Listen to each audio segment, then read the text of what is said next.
டெஃபினட்டாக நயன்தாரா பக்கம் நியாயம் இருக்க மாதிரி தெரில. அவங்க என்ன அவங்க மனசில் பட்டது வெளிப்படையாக பேச ஆரம்பிச்சிருக்காங்க. இது ஒரு முதல் ஸ்டெப்பாக நான் நினைக்கிறேன். அவசரப்பட்டு ட்விட்டரில் போஸ்ட் போட்டுட்டு டெலீட் பண்ண விக்கி போட்டு டெலீட் பண்ணதெல்லாம் இருக்குல்ல, அதான் அவசரப்படுறாங்க. நயன்தாரா மேடம்க்கு எந்தவித ஒரு ஃபிலிம் இண்டஸ்ட்ரியோட பேக்ரவுண்டும் இல்லாமல் ஸ்க்ராட்ச் லெவல்லேருந்து வந்து இந்த அளவுக்கு வந்திருக்காங்க. அவங்க அப்பாவால் வந்தார், அண்ணனால் வந்தாருன்னா அது எப்படியோ வந்தாங்க. அப்பா அம்மாவால் வந்தவங்க எல்லாருமே வந்து பெரிய ஆள் ஆகிட்டாங்களா என்ன, அப்படின்லாம் கிடையாது. 10 கோடி கொஞ்சம் அதிகம் தான், கொஞ்சம் கம்மியாக கேட்டிருக்கலாம். ஆனால் 3 செகண்ட்ஸ்க்கு 10 crores அதிகம். பிளைண்டாக விமென்காக ஃபெமினிசம்னு சப்போர்ட்டும் பண்ணக்கூடாது, மென்காக மேல் ஷாவனிஸ்ட்னு சப்போர்ட்டும் போகக்கூடாது. ஸோ 2 சைடும் லாஜிக்கலி பார்த்து தான் பேசணும். இதுக்கு ஒரு மையப்புள்ளியாக ஒரு பிரச்சனை இருந்திருக்கும், அது வேறு மாதிரி ட்ரிகர் ஆகிருக்கு. இந்த நயன்தாரா தனுஷ் விவகாரம் ஒரு மிகப்பெரிய பூகம்பத்தை கிளப்பியிருக்கு. அவங்க சைட்லேருந்து இந்த ஆவணப்படத்துக்கான சில காட்சிகளை நான் யூஸ் பண்ணட்டுமான்னு கேட்டதுக்கு தனுஷ் கொடுக்கல, 10 கோடி கேட்டார் அப்படிங்கிற மாதிரியெல்லாம் ஒரு மிகப்பெரிய பிரச்சனை போய்கிட்டு இருக்கு இல்லையா? நீங்கள் அதை பற்றி என்ன நினைக்கிறீங்க? படிக்கும்போதே அந்த லெட்டரில் வந்து கிளியராக வந்து நயன்தாரா மேடம் வந்து ரொம்ப அழகாக மென்ஷன் பண்ணியிருந்தாங்க. லைக் வந்து தனுஷ் சார் வந்து ஃபிலிம் இண்டஸ்ட்ரி பேக்ரவுண்டுலேருந்து வந்து அவர் வந்து எவ்வளோ டேலண்ட் இருந்தாலும் கஷ்டப்பட்டு அவர் இவ்வளோ தூரம் முன்னேறிட்டார். ஆனால் நயன்தாரா மேடம்க்கு எந்தவித ஒரு ஃபிலிம் இண்டஸ்ட்ரியோட பேக்ரவுண்டும் இல்லாமல் ஸ்க்ராட்ச் லெவல்லேருந்து வந்து இந்த அளவுக்கு வந்திருக்காங்க.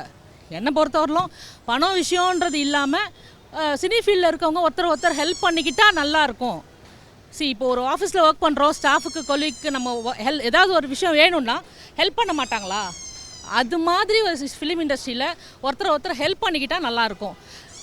மானிட்டரி பெனிஃபிட்ஸும் இருக்கலாம், பட் ஹெல்ப்புங்கிற ஒரு விஷயம் முக்கியமாக தேவைப்படுது இது. ஸோ அவங்க எல்லாமே ஒரு கூட்டு குடும்பம் மாதிரி ஒருத்தர் ஹெல்ப் பண்ணிக்கிட்டால் நல்லாயிருக்கும். அது அறம் சார்ந்து கரெக்டாக எடுத்துக்கலாமா? அந்த வார்த்தைகள்லாம் பயன்படுத்தியிருக்கணுமா? கண்டிப்பாக இல்லை. அதெல்லாம் யாரையும் ஹர்ட் பண்ணுற மாதிரி எந்த வேர்ட்ஸும் யூஸ் பண்ணாமல் பொலைட்டாக மேபி இன்னும் ஒரு 2-3 வாட்டி ரிக்வஸ்ட் பண்ணியிருக்கலாம். அவங்க ரிக்வஸ்ட் பண்ணால் கன்சிடர் பண்ணியிருப்பாரா இருக்கும் தனுஷ் சார். பட் அவங்க அதனால் அந்த வார்த்தை பேசினதுனால அவருக்கும் கோபம் வந்து அவரும் எதிர்க்கிறாருன்னு தான் நான் நினைக்கிறேன்.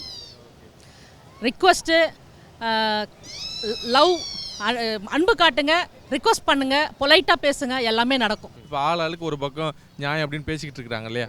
நீங்கள் பார்த்த வரையில், புரிஞ்ச வரையில் யார் பக்கம் நியாயம் இருக்கிற மாதிரி தெரியுது? டெஃபினட்டாக நயன்தாரா பக்கம் நியாயம் இருக்க மாதிரி தெரில. ஏன்னா இப்போது தனுஷ் ராயல்ட்டிக்காக இந்த மாதிரி பண்ணுறாருன்னா, அப்போது நயன்தாரா ராயல்ட்டிக்காக பண்ணாமல் ஏன் நெட்ஃப்ளிக்ஸில் விடுறாங்க? ஃப்ரீயாக இருக்க யூடியூப் அந்த மாதிரிலாம் விடாமல் அவங்க ராயல்ட்டிக்காக நெட்ஃப்ளிக்ஸில் விடும்போது தனுஷ் அவரோட ஒரு மெட்டீரியலில் அவர் ராயல்ட்டி கேட்கறதுல எனக்கு தெரிஞ்சு தப்பு இல்லை. இப்போ தனிநபரை தாக்குற மாதிரி சில வார்த்தைகள்லாம் போட்டிருந்தாங்க. கிட்டத்தட்ட அவரை வந்து கேரக்டர் அசாசினேஷன் பண்ணிட்டாங்க அப்படின்னு சில பேர் பேசுகிறாங்க இல்லையா?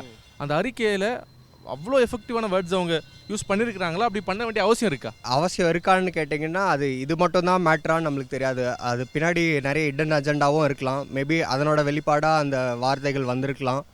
ஸோ அதை நம்ம இதுதான் மேட்ருன்ட்டு பேசுகிறோம். நம்ம பேக் ஆஃப் த ஸ்க்ரீன் என்ன நடக்குதுன்னு அவங்களுக்கு மட்டும்தான் தெரியும் ப்ரோ. நயன்தாரா அவர்கள் அறிக்கை விட்டுருக்காங்க, அது நியாயமாக இருக்குது அப்படின்னு சில பேர் சொல்கிறாங்க. இன்னொரு சைடு பார்த்தீங்கன்னா இவ்வளோ ஃபோர்ஸாக பேசியிருக்க வேணாம் அப்படின்னு சொல்கிறாங்க. என்ன நடந்ததோ அங்கே நம்ம இல்லை, அங்கே என்ன நடந்துச்சு நமக்கு ஆக்சுவலாக தெரியாது. இதில் வந்து யார் பக்கமும் நம்ம வந்து சேர்ந்து பேச முடியாது. We have to be like நியூட்ரலாக தான் இருக்க முடியும். ஏன்னா உண்மையாக என்ன நடந்துச்சுன்னு நமக்கு தெரியாது. அண்ட் தனுஷ் சார் சைட்லேருந்தும் நமக்கு எந்த அறிக்கையும் வரல. மேம் அவங்க மனசில் இருக்கிறத சொல்லியிருக்காங்க. பட் ஒரு விஷயம் நான் பாராட்டுவேன், அவங்க என்ன அவங்க மனசில் பட்டது வெளிப்படையாக பேச ஆரம்பிச்சிருக்காங்க. இது ஒரு முதல் ஸ்டெப்பாக நான் நினைக்கிறேன். ஸோ எங்கே என்ன அநீதி நடந்தாலும் கெட்ட விஷயம் நடந்தாலும் யாராக இருந்தாலும் தைரியமாக வெளியே கொண்டு வரலான்றதுக்கு இது ஒரு சாம்பிளாக பார்க்குறேன். பட் உள்ளே நடந்துச்சு நமக்கு தெரியாது. பட் அந்த ஒரு ஸ்டெப்பை இட்ஸ் அ வெரி குட் ஸ்டெப்புன்னு நான் நினைக்கிறேன். ஆக்சுவலி நீ வந்து உங்கள் அப்பாவால் தான் வந்திருக்கிற, அவங்க அண்ணனால தான் வந்திருக்கிற அப்படிங்கிற மாதிரியான வேர்ட்ஸ் யூஸ் பண்ணியிருக்கிறாங்கல்ல, அதை நீங்கள் எப்படி பார்க்குறீங்க? ஒரு இஷ்யூ ஆச்சுன்னா அந்த இஷ்யூவை பற்றி மட்டும் பேசினா பெட்டர். யார் பேக்ரவுண்ட் இருக்குது, அவங்க நெப்போட்டிசம் இருக்கா, நெப்போ கிட்டா, இல்லை வந்து தனியாக சுயம்பா வந்தாங்களா, அது நம்ம அதில் போக தேவையில்லை. எல்லாரும் அல்டிமேட்டாக அவங்க முயற்சி அவங்க உழைப்பில் தான் மேலே வந்திருக்காங்க. ஸோ என்ன இஷ்யூ அதை மட்டும் பேசியிருந்தா ஓகே. ஒருத்தவங்களோட ஈகோவியோ இல்லை அவங்கள பற்றிய பர்சனல் அட்டாக்கோ செய்ய வேண்டான்றது என்னுடைய பொதுவான கருத்து. அது ஆனந்தாலும் பொண்ணாந்தாலும் எல்லாருக்கும் அது பொருந்தும். ஆக்சுவலாக காட்சிகளை பயன்படுத்துறதுக்கான உரிமையை கேட்டிருக்கிறாங்க, அது தனுஷ் கொடுக்கல அப்படின்னு சொல்லப்படுது இல்லையா? தனுஷ் கொடுத்துருக்கணுமா வேணாமா? படத்தோட ப்ரொடியூசர் வந்து தனுஷ்ன்றதுனால அது வந்து அவரோட சொந்த இஷ்டம், அது தரணுமா தர வேணாமான்றது. அது தரல அப்படின்றதுனால அவரை பற்றி இவங்க வந்து பேசுகிறது வந்து ரொம்ப தப்பு.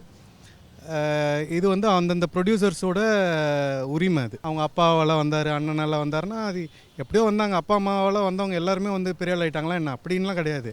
அவரோட சொந்த முயற்சின்னு இருக்குது, அவரோட டான்ஸ் ஸ்கில்ஸ் இருக்குது, இவ்வளோ படம் நடிச்சிருக்காரு. அவங்க இப்படி தான் வந்தாங்க அப்படி தான் வந்தாங்கன்றது இவங்க சொல்கிறது ரொம்ப தப்பு. என்ன கேரக்டர் அசாசினேட் பண்ணுறாங்க அப்படின்னு அவங்க சொல்லிக்கிட்டே இருந்தாங்க. ஆனால் இன்றைக்கி மறுபடியும் அதே விஷயத்த அவங்க தனுஷ் மேலே பண்ணியிருக்கிறாங்க அப்படின்னு சில பேர் கேட்குறாங்களே, அதை அப்படி எடுத்துக்கலாமா? இவங்களும் அவங்கள பற்றி பேசக்கூடாது, அவங்களும் இவங்கள பற்றி பேசக்கூடாது. அதாவது அவங்களோட சொந்த இது தான், அதெல்லாம் பர்சனல் திங்ஸு. அதை வந்து இன்னொருத்தர் பர்சனலில் போயிட்டு நம்ம வந்து மூக்க நுழைக்கிறது ரொம்ப தப்பு. தனுஷ் ஒரு 3 செகண்ட் வீடியோக்கு 10 கோடி கேட்குறாரு அப்படிங்கிற மாதிரி தகவலாம் வந்துக்கிட்டு இருக்கு இல்லையா? கேட்குறப்ப எப்படி இருக்குது? கேட்குறப்போ ஒரு மாதிரி வியர்டாக இருக்குது. இப்படி இல்லாமல் பிரச்சனை பண்ணுவாங்க இவங்களுக்குள்ளே அப்படின்னு இருக்கு. ஆனால் இது ஸ்டார்ட் அப்லேருந்து ஏதோ ஒரு விஷயம் நடந்திருக்கு ப்ரோ, அது நம்மளுக்கு தெரியல. கரெக்டாக அந்த பாயிண்டில் மட்டும் நம்ம பார்த்துட்டதுனால நம்மளுக்கு பெருசாக தெரியுது. இதை வந்து முன்னாடியே அவங்க பேசி கிளியர் பண்ணியிருக்கலாம். இது ஒரு சின்ன விஷயந்தான், எவ்வளவோ அவங்களுக்குள்ள இருக்கும், அவங்களுக்குள்ள டீலிங்ஸ் இருக்கும். ஆனால் இதுக்கு ஒரு மையப்புள்ளியாக ஒரு பிரச்சனை இருந்திருக்கும், அது வேற மாதிரி ட்ரிகர் ஆயிருக்கு. தனுஷ் அதுக்கு திருப்பி ரிப்ளை பண்ண மாட்டாரு, ஒரு ப்ராப்பரான விளக்கம் கொடுக்க மாட்டாரு அப்படிங்கிற ஒரு பேச்சு இருக்கு இல்லையா? எப்படி அது அவர் பெருசாக எடுத்துக்கல. இது ஒரு பிரச்சனை பிரச்சனை ஆக்க வேணான்னு அவர் நினைக்கிறாரு. ஏன்னா இதுக்கப்புறம் நிறைய ட்ராவல் பண்ணுறதுக்கு அவங்களுக்கு நிறையவே இருக்குது. இன்னும் எவ்வளவோ அவர் படம் நடிக்கிற வாய்ப்பு இருக்குது, எவ்வளவோ அவங்க கூட டீம் சேர்ந்து ட்ராவல் பண்ணுற வாய்ப்பு இருக்குது. இது எதுக்கு அப்படின்ற மாதிரி ஆயிடுச்சு. அவசரப்பட்டு ட்விட்டரில் போஸ்ட் போட்டுட்டு டெலீட் பண்ண விக்கி போட்டு டெலீட் பண்ணதெல்லாம் இருக்குல்ல, அதான் அவசரப்படுறாங்க. ஒரு பெரிய நடிகர் இந்த மாதிரி ஒரு குற்றச்சாட்டு வச்சாலே மக்கள் அதை நம்பிடுவாங்களா, இல்லைன்னா யோசிச்சு 2 சைடும் ஒரு நியாயம் இருக்கா அப்படின்னு யோசிச்சு ஒரு முடிவு எடுப்பாங்களா? யோசிச்சு தான் லாஜிக்கலாக பீப்புள் திங்க் பண்ணணும். பிளைண்டாக விமென்காக ஃபெமினிசம்னு சப்போர்ட்டும் பண்ணக்கூடாது, மென்காக மேல் ஷாவினிஸ்ட்னு சப்போர்ட்டும் போகக்கூடாது. ஸோ 2 சைடும் லாஜிக்கலி பார்த்து தான் பேசணும். ஸோ தனுஷ் கேட்குறது அவர் ப்ரொடியூஸ் பண்ண படத்தில் இருந்து தானே கேட்குறாரு. ஸோ வித்தவுட் பர்மிஷன் கேட்டதுனால he asked his side. So அதுக்காக நயன் அப்படி பண்ணியிருக்கணும்னு அவசியம் இல்லை. நயன்தாரா கேட்குற விஷயம் நியாயமான விஷயமா? இப்போ இவர் நீங்கள் 3 செகண்ட் யூஸ் பண்ணிட்டீங்க 10 கோடி தாங்கன்னு கேட்டிருக்கிறார் இல்லையா, இது நியாயமான விஷயமா? 10 கோடி கொஞ்சம் அதிகம் தான், கொஞ்சம் கம்மியாக கேட்டிருக்கலாம். ஆனால் 3 செகண்ட்ஸ்க்கு 10 crores அதிகம். இருந்தாலும் அது அவரோட இது, அதனால் அவர் கேட்கறதுக்கு ஒரு வேலிட் பாயிண்ட் இருக்குது. அவங்க அதை 10 கோடி அவங்க கேட்டதுனால அவங்க மேபி அவங்க தரமாட்டேன்னு சொல்லியிருக்கலாம். மேபி கொஞ்சம் கம்மியாக கேட்டிருந்தா கொடுத்துருப்பாங்கன்னு நினைக்கிறேன். இப்போ நாங்கள் பயன்படுத்திக்கலாம் அப்படின்னு கேட்கும்போது நேரடியாக அவங்க தனுஷை அணுகி கேட்கவே இல்லை அப்படிங்கிற மாதிரி ஒரு செய்தி வருது இல்லையா? இப்போ ப்ராப்பராக அவங்க ஒருவேளை தனுஷ்கிட்ட கேட்டால் தனுஷ் இதை கொடுத்துருப்பாரோ? மேபி அவர் எப்படி மதித்து கேட்டிருந்தா அவர் கொடுத்துருக்கலாம். மேபி அவர்கிட்ட கேட்காம அது அவரோட இதை கேட்காம எடுத்தனால அவருக்கும் வந்து மேபி காசு கேட்டிருக்கலாம் அவர். செய்திகளை உடனுக்குடனும் துல்லியமாகவும் தெரிந்து கொள்ள சப்ஸ்கிரைப் பண்ணுங்க.